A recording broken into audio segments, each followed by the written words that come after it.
If you've ever read a superhero comic book or watched a spy movie, you'll undoubtedly be familiar with the supervillain, directing their criminal enterprise from their secret base in a mountainside, with the obligatory defenses, surveillance, traps, and the occasional acid vats under trapdoors. Acid vats are an interesting plot device, but would acid actually work like that? And for that matter, what is acid and why is it so attractive to so many fictional villains with an inclination towards world domination? An acid is not simply a bright green steaming liquid that can burn or eat away other substances as comic books teach us. Acids are reactive chemicals, often colorless like water. But do not get them confused. Acids work by substantially changing the chemical makeup of anything that might find themselves falling through that secret trapdoor.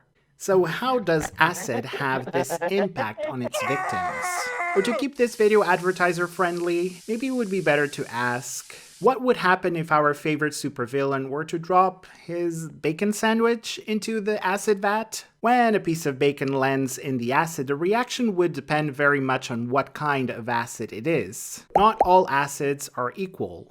While some are dangerous, the only time you'll see some acetic acid used in a hidden layer is as seasoning on chips or salad.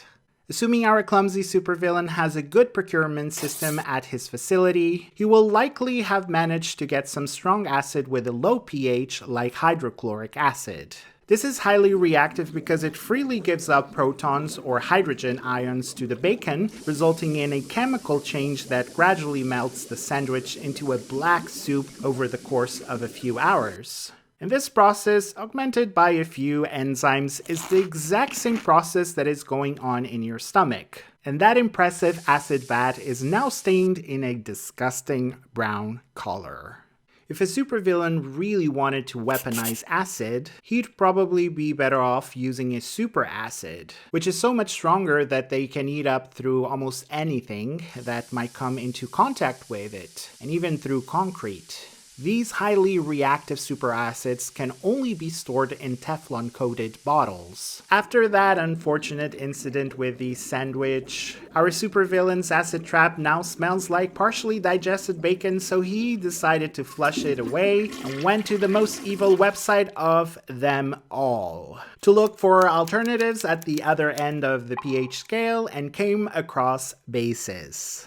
So what would happen to a victim, another bacon sandwich, was to fall into a vat, say, of sodium hydroxide, a strongly basic substance? Well, let's just say that it would not be good for the sandwich. Considering that sodium hydroxide can melt its way out of a Coke can in a few minutes, it has no difficulty melting the sandwich in a similar way to the acid, resulting in a similarly disgusting brown slime. Unless you want to end up as an alkaline brown slime, you'd probably want to steer clear of a supervillain with a preference for bases. Actually, just stay away from supervillains in general. They're jokers. Let's get more scientific. What exactly is an acid and what is a base? There are a couple of different definitions, but according to the popular Bronsted-Lowry definition, an acid is a molecule that loses a proton, and a base is a molecule that accepts a proton. Whenever an acid is dissolved in water, they produce a solution containing positively charged hydrogen ions, also known as protons. And these protons are available to react with anything that may come into contact with the acids, such as metals or organic matter. Similarly, when you dissolve a base in water, you get an alkaline solution containing negatively charged hydroxide ions made up of oxygen and a hydrogen atom. So why is it that some acidic and basic substances are safe to eat and others would melt your tongue?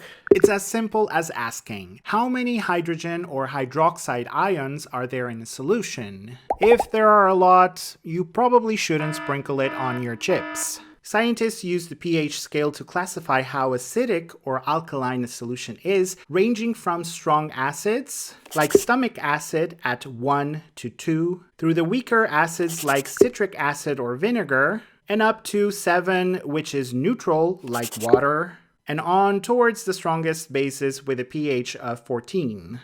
The closer to the ends of the scales, the more hydrogen and hydroxide ions are in a solution, so the stronger they are. That's all well and good, but what do we use acids and bases for? Here are a few examples, starting with acids. Hydrochloric acid, or HCl, is used in some household cleaning products, also used in production of batteries, photo flash bulbs, and fireworks. Nitric acid, or HNO3, is used for the production of fertilizers, explosives, and in the extraction of gold. Carbonic acid, or H2CO3, is the acid responsible for the fizz in fizzy drinks. Now let's look at some practical use of bases. Sodium hydroxide, or NaOH, is also known as lye or caustic soda, and it is used in the manufacture of soaps and detergents and as the main ingredient in oven and drain cleaners. Calcium hydroxide, or CaOH2, is used to make cement. Ammonia, or NH3, is used for the synthesis of many pharmaceutical products and in commercial cleaning products. It is also used in the manufacture of fertilizers. Considering the many uses we have for acids and bases, any rational supervillain would find a much better use for acid than dissolving James Bond. Whatever you do, try not to be a supervillain. Do not use any of these acids and bases that we just mentioned here unless you're supervised or in the right settings, like a chemistry lab.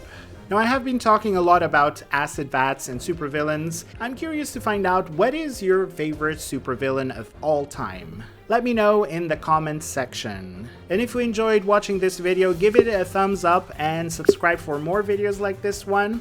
Until then, I will see you next time.